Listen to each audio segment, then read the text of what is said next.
उहाँ हाँस्दै हिँड्नु भएको छ, उहाँ कमेडीको जस्तो कमिक देखाउँदै हिँड्नु भएको छ। हामी त्यसो गर्न सक्दैनौँ। हिजो पनि मर्न हिँडेको हो, जरुरी पर्छ भने मर्न तयार, झुक्न चाहिँ तयार छैन। केपी ओली त्यति बेला रुँदै हुनुहुन्थ्यो, आन्दोलन गर्न हुँदैन, गणतन्त्र आउन हुँदैन, बैलगाडाबाट नि कहीँ त्यस्तो गर्न सकिन्छ भनेर रुँदै हिँड्नुहुन्थ्यो। पार्टी फुटाउनु अगाडि मेरो कुर्सी चाहिँ भाँचिदिनु भयो उहाँले। तपाईँहरू सबैलाई थाहा छ नि मेरो कुर्सी भाँचिएको। मेरो अलिकति भावुकता, उनको चाहिँ फेरि धुर्ते के गरेर अहिले सम्झिँदा त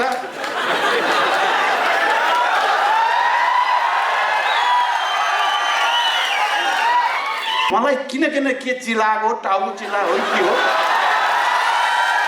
मलाई लाठी खान मन छ यो पटक। मैले हँसाएको उहाँलाई के को पिर भनेर भन्नुभएको छ, भन्नुभएको तपाईँले कति सक्नुहुन्छ हँसाउनुहोस्, त्यसमा पिर गरेको होइन।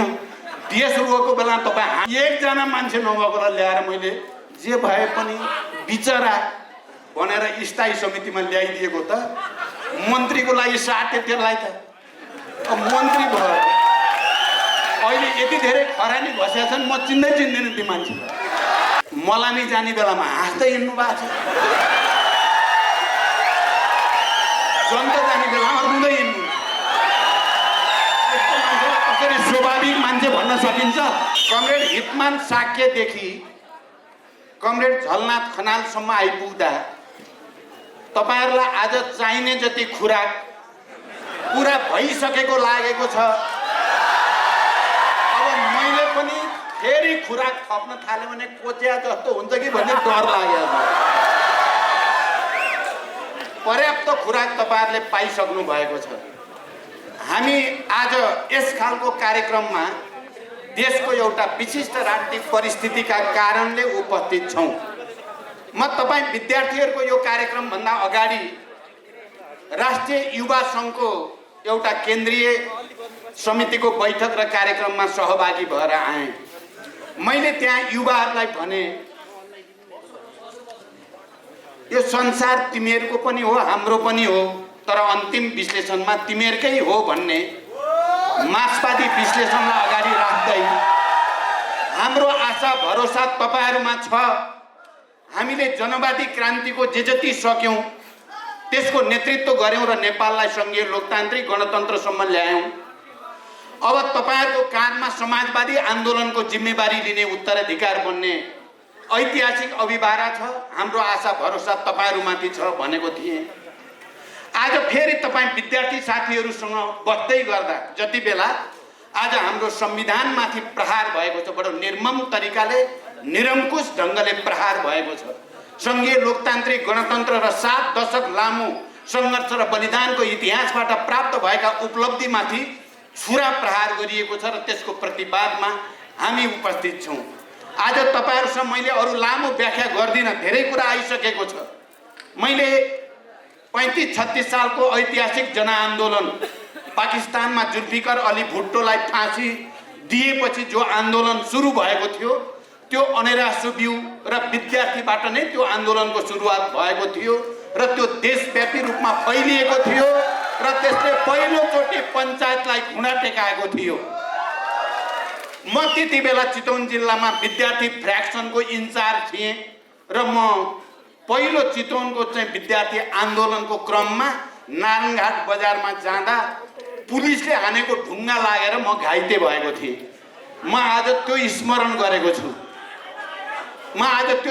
गरेको छु, र मैले सँगसँगै 62-63 को ऐतिहासिक जनआन्दोलनको तयारीका सन्दर्भमा 7 राजनीतिक दलले गरेको आन्दोलन, खास गरी संसद पुनर्स्थापनाको निम्ति भनेर गरिने आन्दोलनमा गिरिजा प्रसाद कोइराला जस्ता शीर्षस्थ नेतामाथि पुलिसहरूले लाठी प्रहार गरेर उहाँको टाउकोबाट रगत आएको सम्झेको छु।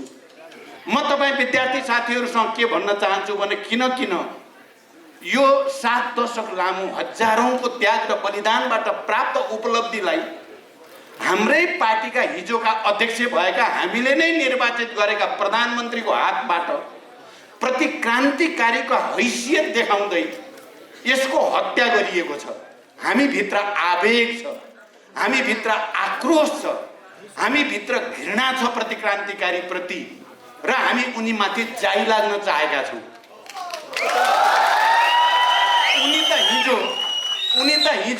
उनी कस्तो मान्छे रहेछन्? उनी त हिजो जति बेला हामी राजतन्त्रका विरुद्ध, निरङ्कुश तन्त्रका विरुद्ध आन्दोलनको आँधी हुरी ल्याउँदै थियौँ, यहाँ अघि नै कुरा आइसकेको छ। आन्दोलन, जनआन्दोलन जनताको निम्ति उत्सव हुन्छ, तिहार हुन्छ, त्यो ठुलो परिवर्तन जनताको पक्षमा परिवर्तनको ऐतिहासिक आधार हुन्छ।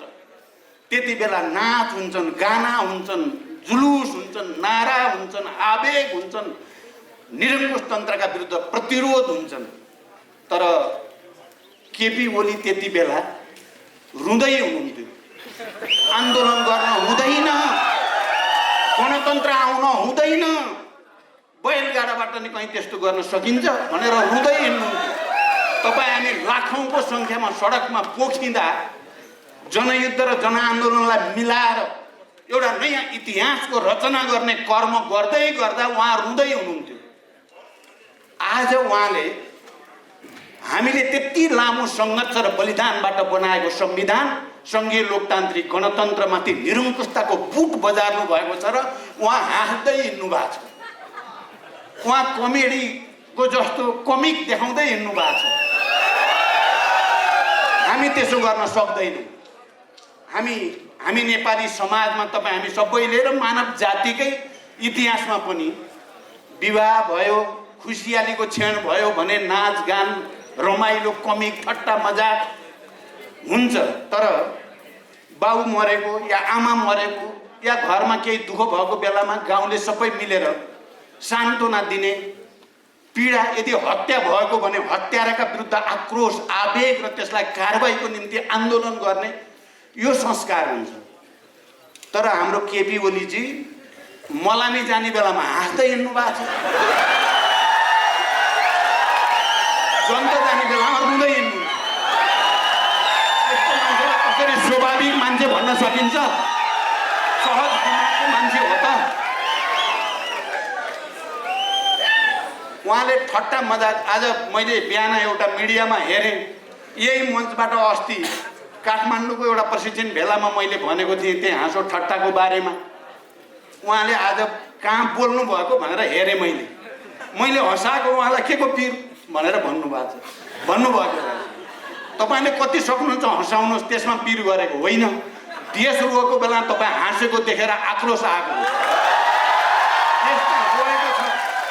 देश चिन्तामा छ, देश पीडामा छ, जनता पीडामा छन्।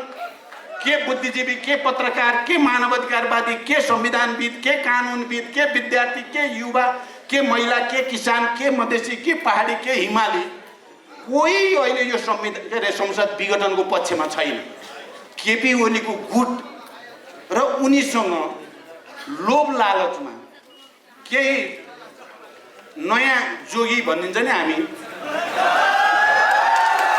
मलाई त लाज लागेको छ हेर्नुहोस् ती जोगीहरू देखेर। यति धेरै खरानी घसेका छन्, अनुहारै चिनिँदैन। तिनको मैले अनुहारै चिन्दिनँ क्या आजभोलि। ती खरानी भन्नु, सबभन्दा बढी खरानी तिनले घसेका छन्।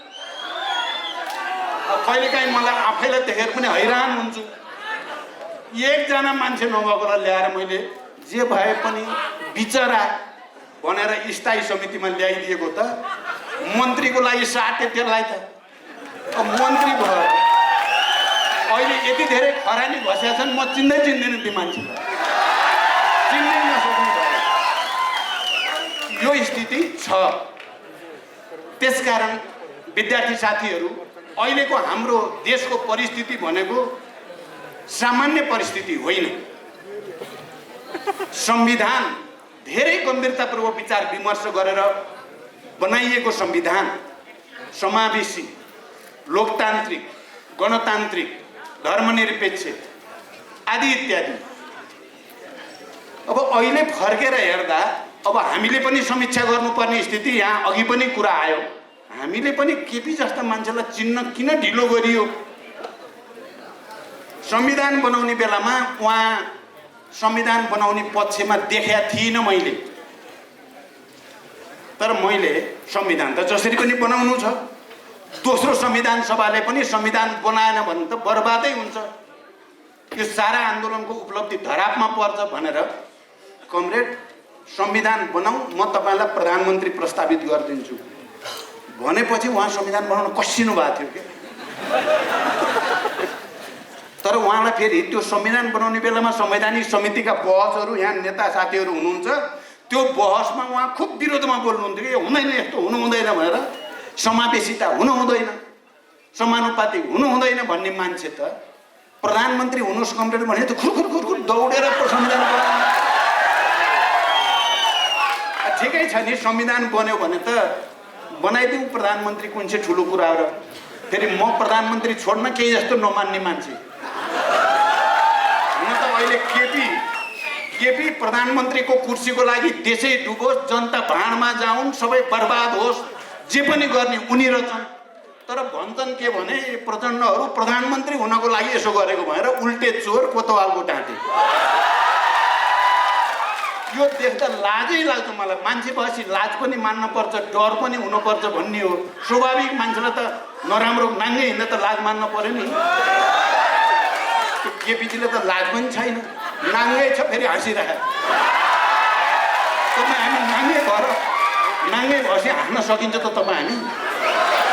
कस्तो मान्छे, उहाँ त हाँसी पो राख्नु भएको छ।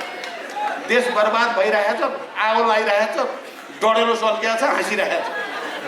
देशमा अब एउटा बलियो राष्ट्रिय एकता, राजनीतिक स्थायित्व, अनि बलियो कम्युनिस्ट पार्टी, शक्तिशाली कम्युनिस्ट पार्टी, त्यसपछि समाजवादतिरको यात्रा गर्नको लागि एकताको प्रस्ताव लिएर त म गएको हो उहाँ कहाँ। उहाँ एकतामा रुचि होइन। यहाँ झलनाथजी हुनुहुन्छ, भीमरावजी हुनुहुन्छ, सुरेन्द्रजी जानुभएको छ। स्थायी समितिका कमरेडहरू त्यति बेला पूर्व एमालेको 2 दिन अगाडि एमालेको स्थायी समितिको बैठकमा केपीजीले धुवाँधार किसिमले म लगायत मैले नेतृत्व गरेको समूहलाई गाली गर्नुभएको रहेछ।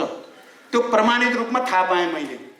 2 दिनपछि मैले वाम गठबन्धन गरौँ, पार्टी एकता गर्ने सङ्कल्प गरौँ भनेपछि उहाँ बोल्नु भएको थिएन। म आज फर्केर हेर्छु कि त्यो दृश्यलाई, त्यो दृश्य यसो स्मरण गर्न खोज्छु। धेरै पनि नबोलेपछि मैले प्रधानमन्त्री तपाईँलाई नै बनाउँछु नि मैले फेरि पनि भन्ने बित्तिकै हुन्छ कमरेड, म सकारात्मक रूपले सोध्छु भन्नुभयो। त्यसपछि यो रियालिटी यही हो। तपाईँ इतिहास जति अध्ययन गरे पनि, अनुसन्धान गरे पनि तथ्य यही हो। तर अहिले सायद हामीले केही कमजोरी गऱ्यौँ। एकताका बेलामा भएका सहमति कार्यान्वयनमा मेरो उदारता, मेरो अलिकति भावुकता, उनको चाहिँ फेरि धुर्दै के गरेर अहिले सम्झिँदा त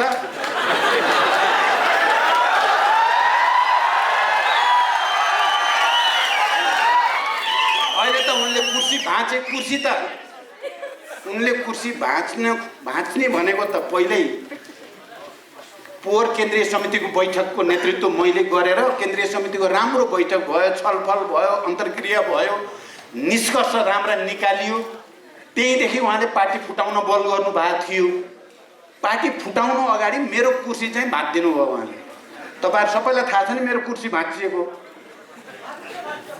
मेरो कुर्सी के गरेर भाँच्न त भन्नुभयो भने अध्यक्षको अगाडिपट्टि बस्ने हुन्छ नि अध्यक्षहरू, 2टा अध्यक्ष अगाडि, सचिवालयका 7 जना अरू साथी अगाडि अर्कोतिर बस्ने हुन्थ्यो। मेरो कुर्सी हटाइदिनु भएछ उहाँले, मसँग रिसाउनु भएछ क्या बेसरी। अनि हाम्रो माधव कमरेडले त मलाई भन्नुहुन्छ जहिले नि, त्यो म भएको भए त त्यो कुर्सी लिएर केतिकै अगाडि जान्थे र कुदछ भन्थे। त्यो पनि एउटा तर्क हो, गर्नुपर्ने। त्यो पनि हुन्थ्यो र मैले कुर्सी अब लिएर फेरि हुइलएर खाँबै उचालेर के राख्छु। तर मैले फेरि के गरेँ भने केपीजीलाई धन्यवाद भने। म तपाईँतिर बस्दा अप्ठ्यारो लाग्ने गरेको थियो, यतातिर ल्याइदिनु भयो। म त अब 8 जनामा भएँ नि त। मलाई त अब सबै पीडितहरूको पक्षमा धकेलिदिनु भयो। त्यसकारण धन्यवाद तपाईँलाई भने मैले। यो मेरो सङ्घर्ष गर्ने तरिका भयो। अब यो सबै हेर्दा अहिले जसरी उहाँले संविधानमाथि प्रहार गर्नुभएको छ, एउटा पार्टीको नेताले पार्टीभित्र छलफल भएर अल्पमतमा आफू परिसकेपछि सजिलै छोडिदिए त केही पनि हुने थिएन नि, पार्टी फुट्ने पनि थिएन, संविधान केही हुने पनि थिएन भनेपछि उहाँ त हिजोकै ठाउँमा बैलगाडाकै ठाउँमा हुनुहुँदो रहेछ, बैलगाडाबाट 1 इन्च अगाडि बढ्नु भएर हिँड्छ। त्यसो भएर उहाँले सङ्घीय लोकतान्त्रिक गणतन्त्रलाई र यो राष्ट्रलाई नै धरापमा पार्नु, अब को विदेशी शक्तिसँग लम्पसारवादी उहाँ हो, हामी होइन। त्यसकारण कमरेडहरू यो परिस्थितिको हामीले सामना गर्नु परेको छ। अब हाम्रो आन्दोलन अलिकति आवेगमय हुनु पर्यो, अलि जुझारु हुनु पर्यो, अलि आक्रामक हुनु पर्यो। त्यो चाहिँ भेजिटेरियन जस्तो हुनु भएन क्या, अलि आक्रामक, अलि बाघ र सिंह गरिया जस्तो हुन पर्ने भयो। यी प्रतिक्रान्तिकारीहरूको मुटु फर्किन पर्यो, प्रतिक्रान्तिहरूको मुटु हल्लिन पर्यो। त्यस्तो आन्दोलन चाहिएको छ कमरेडहरू। मैले अहिले युवाहरूलाई पनि भने अब तपाईहरु आक्रामक ढङ्गले आउन जरुरी छ, तर त्यसो भनेर हामी बुढै त भइया छैन। तर मैले त्यहाँ पनि भने, यहाँ पनि भन्छु, भोलि पर्सि 9 गते हामी अलिकति म्यासिभली जाने सोचेका छौँ। तपाईहरुले सुनिसक्नुभयो, अग्रपङ्क्तिमा हामी हुन्छौँ र म हिजो गिरिजा बाबु अथवा माधव झलनाथजीहरूले लाठी खाए जस्तै मलाई किन के चिलाएको, टाउको चिला हो के हो, मलाई लाठी खान मन छ यो पटक।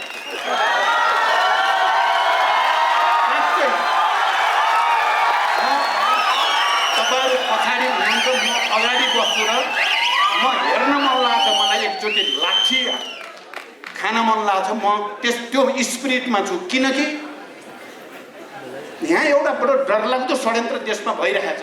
कमरेडहरू, युवा साथीहरू, तपाईँ युवाहरूको कानमा निकै ठुलो ऐतिहासिक जिम्मेवारी आएको छ। निकै ठुलो षड्यन्त्र के भएको छ भने यो इतिहासलाई पुरै पछाडि धकेल्ने र घुमाएर निरङ्कुशताको ठाउँमा पुर्याउने र देशलाई अँध्यारो सुरुङमा हाल्ने षड्यन्त्र भएको छ। र एउटा शब्द खुब सुनिन्छ नि आजभोलि, सेटिङ भइसक्यो अरे क्या, सेटिङ। यो सेटिङ भन्ने शब्द नि युवा साथीहरू, यो डरलाग्दो शब्द छ अहिले नेपालमा, सेटिङ।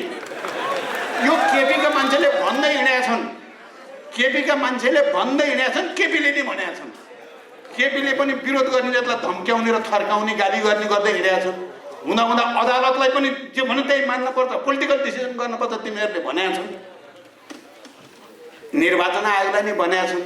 हामीले त अदालतलाई, निर्वाचन आयोगलाई केही नै भनेका छैन, हामीले विश्वास मात्रै व्यक्त गरेका छौँ।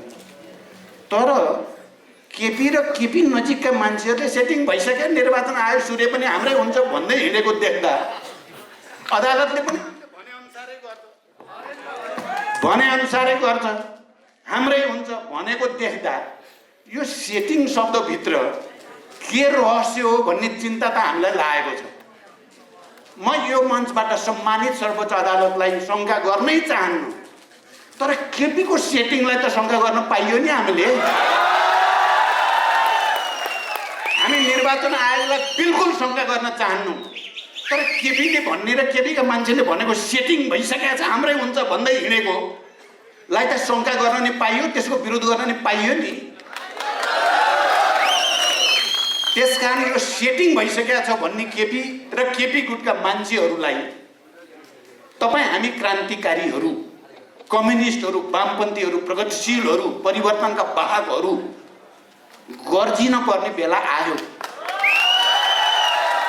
यो सामान्य औपचारिकताको कुरा होइन। हामीलाई शाकाहारी आन्दोलनले पुग्ने देखिँदैन, त्यसले पुग्दैन, त्यसलाई त उनले गर्नेवालै छैनन्। शाकाहारी त हामीले पार्टीभित्र कति गरियो, कति बैठक बोलाइयो, कति हामी 5 जना सचिवालयका नेताहरू, 3 जना पूर्व प्रधानमन्त्री, 2 जना पूर्व उप प्रधानमन्त्री, सचिवालयका वरिष्ठ नेताहरू गएर लौ न बैठक राखिदिनुहोस् भन्दा महासचिवलाई तोक आदेश लगाएर विधि प्रक्रिया अनुसार गर्नु भनेर मन्त्रीले सचिवलाई तोक लगाए जस्तो लगाउने मान्छे त्यो शाकाहारीलाई सुन्छन् भन्ने लाग्दैन मलाई। त्यसकारण यो ऐतिहासिक घडीमा हामी छौँ।